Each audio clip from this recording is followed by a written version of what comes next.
এক হাজী সাহেবের খুব সুন্দরী একজন নাতিন ছিল। পাশের এলাকার এক ছেলে হাজী সাহেবের সেই নাতিনটাকে খুব পছন্দ করত। এখন সমস্যা হচ্ছে, হাজী সাহেব তো যার তার সাথে তার নাতিনকে বিয়ে দেবে না। কি করা যায়? তখন ছেলেটা বুদ্ধি করে তার সমস্ত কাজকাম বাদ দিয়ে ওই হাজী সাহেবের খেদমত করা আরম্ভ করলো। হাজী সাহেব নামাজ পড়তে গেলে তার অজুর পানি এগিয়ে দেয়, মসজিদ থেকে বের হওয়ার সময় তাকে জুতা পরিয়ে দেয়, বাজারে নিয়ে নাস্তা খাওয়ায়। ছেলেটার এই খেদমতে হাজী সাহেব তো মহা খুশি। এক পর্যায়ে সেই হাজী সাহেব তাকে জিজ্ঞেস করলো, বাজান তোমার নাম কি?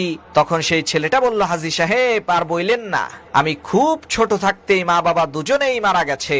তারা আমার নাম কি যে রেখেছিল তা তো মনে নাই, তবে লোকেরা আমাকে নাতিন জামাই বলে ডাকে।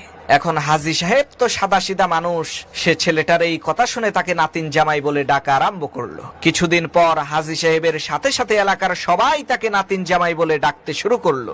এরই মধ্যে হঠাৎ একদিন সেই হাজী সাহেবের সুন্দরী নাতিনটাকে নিয়ে ওই ছেলেটা পালিয়ে গেল।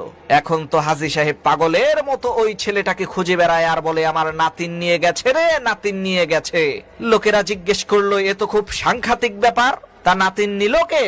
তখন সেই হাজী সাহেব কয়, আর বইল না, নাতিন জামাই নাতিন নিয়ে গেছে। তখন লোকেরা বলল, ধুর মিয়া, মাথা খারাপ হইছে নাকি? নাতিন জামাই নাতিন নেবে না তো পাড়ার লোকে নেবে নাকি? প্রিয় ভাই সব, ঠিক একই ভাবে ইসলামের নাম দিয়ে বহু অন ইসলামিক কাজ সমাজের মধ্যে খুবই সুপরিকল্পিত ভাবে প্রবেশ করানো হয়েছে।